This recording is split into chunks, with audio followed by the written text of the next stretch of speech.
If your Acer TravelMate P6 won't boot beyond a black screen, follow along as we troubleshoot Windows, repair startup components, and restore the operating system. A lot of errors pertain to this problem, and we're going to go ahead and jump into what should hopefully be a pretty straightforward process, guys. And we're going to go ahead and jump right into it. First thing I'd recommend doing would be to actually go ahead and boot to the troubleshooting utility on Windows 11. So if you do a hard power off 3 times in a row, Windows should automatically attempt to launch the startup prepare utility. And if it doesn't find anything, it will give you the option to select advanced settings, in which case it will take you to a screen that looks like this.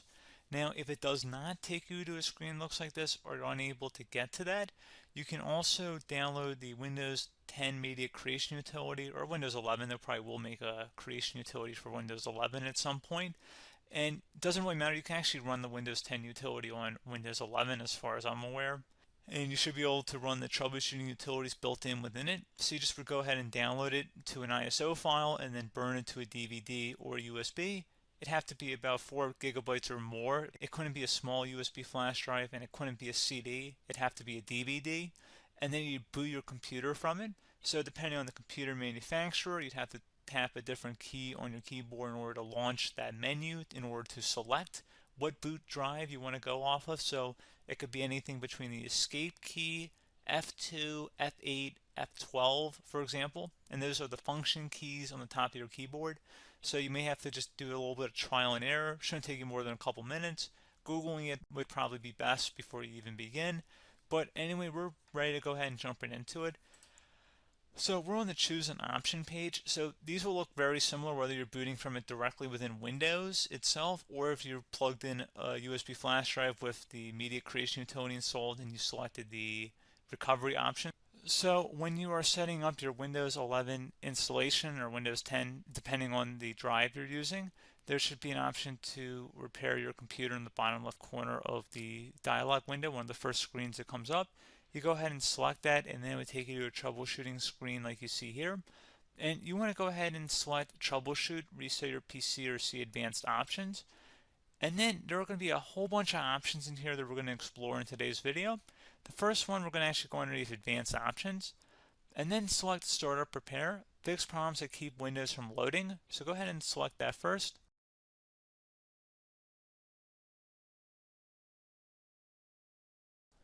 Okay, so you can see it could not repair our PC. That was our first option we could try.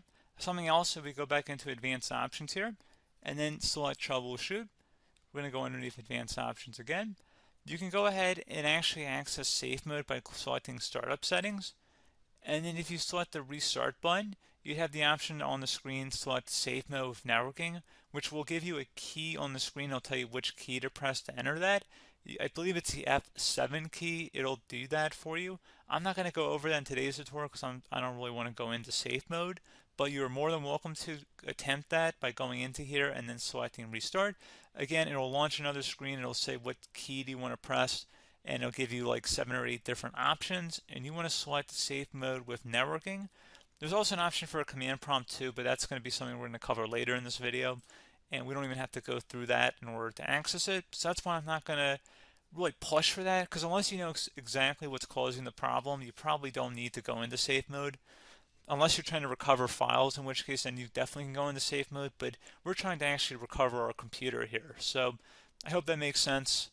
Something else we can also try here as well would be to uninstall updates, remove recently installed quality or feature updates from Windows. So if you go ahead and select that, you can uninstall the latest quality updates, which generally is the more day-to-day updates. Feature updates are the less regularly released ones, like the big ones. I would equate it to service packs in like Windows 7 and Windows Vista and Windows XP. So larger updates that occur once or twice a year at most. And the quality updates are more just a regular update. So probably obviously depend, it'll take longer if you're going to try and uninstall the latest feature update versus quality update. And maybe you don't need to go back that far. So just giving you guys a couple of pointers with that. Something else you can also look at here, and we're going to jump into the command prompt in a little bit, but you can select System Restore, which will use a restore point recorded on your PC to restore Windows. And this is something I would highly recommend here, guys. So select Next. Assuming you have a restore point saved on your computer, you go ahead and select the most recently created one, and you'll select next, and then you'll select the drive. You shouldn't actually have to select the drive. You can scan for affected programs, but we're going to keep it all default here, and then we're going to select finish. So once started, system restore cannot be interrupted. Do you want to continue?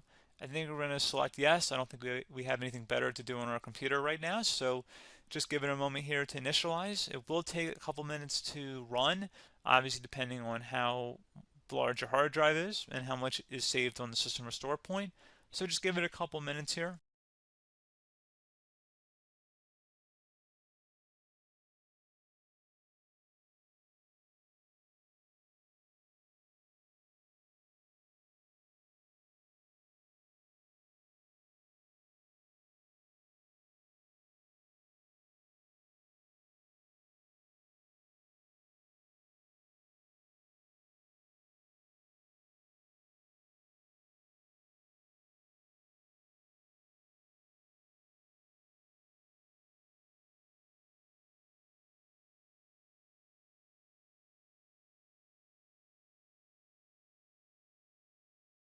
System has been restored successfully.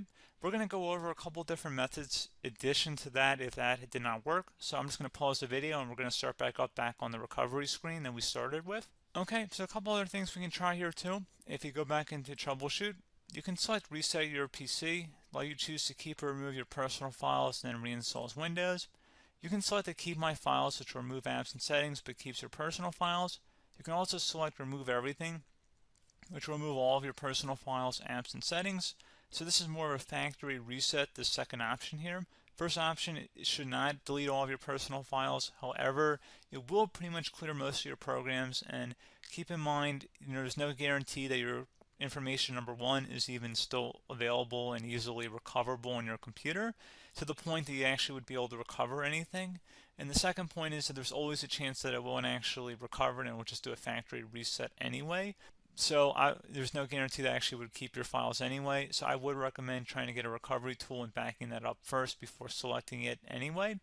But again, those are a couple different options. And then something else you can try here if you go back to the choose an option. Another option, if you go underneath choose an option and select troubleshoot, advanced options, and now select where it says command prompt. Okay, so the first thing we should do is type our main hard drive here. In most cases, it should be the C drive. So you just do a C colon and then hit enter on your keyboard.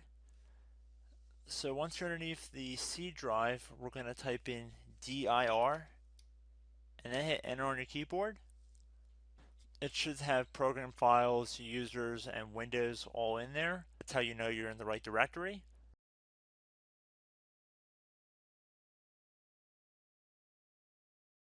In some cases, it might be the D drive as well, so just keep that in mind.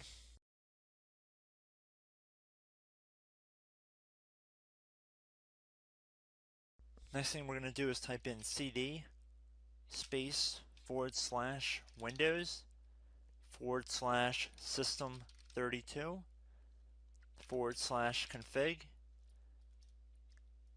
and then you're going to hit enter on your keyboard.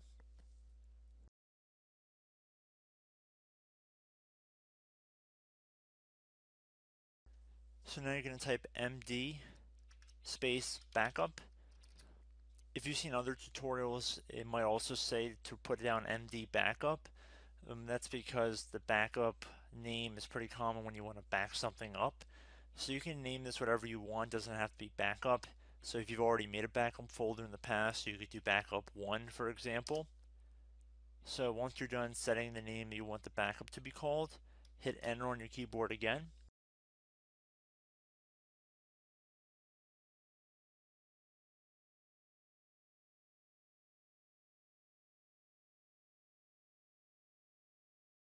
At this point you want to type copy, C-O-P-Y, space, then you want to do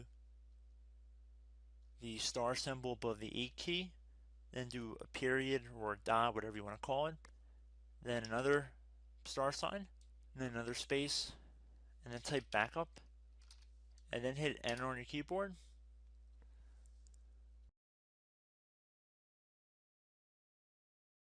Now you want to type cd reg back REGBACK, and then hit enter on your keyboard.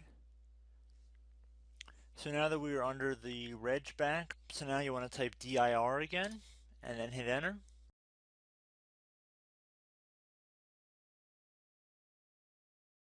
So now at this point we're going to type copy again. So copy, space, star sign, dot, another star sign, space, and then 2 dots. So we're going to type copy, space, star sign, dot, sign, star sign, dot, dot, and then hit enter on your keyboard again. So for overwrite, you want to overwrite all. So type A on your keyboard, so capital A, and then hit enter on your keyboard.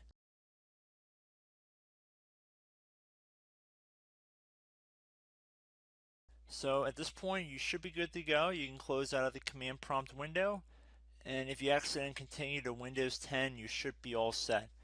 So I hope one of these 3 or 4 different methods we went through in this tutorial helped you guys out. Again, I'm not sure if you guys heard me earlier, but try to go back into your safe mode if possible and uninstall any programs you know might be conflicting with the Windows startup if you can get into safe mode. So just keep that in mind. Something very simple like that could be blocking up everything. So again, I hope this tutorial helped you guys out, and I will catch you in the next tutorial. Goodbye.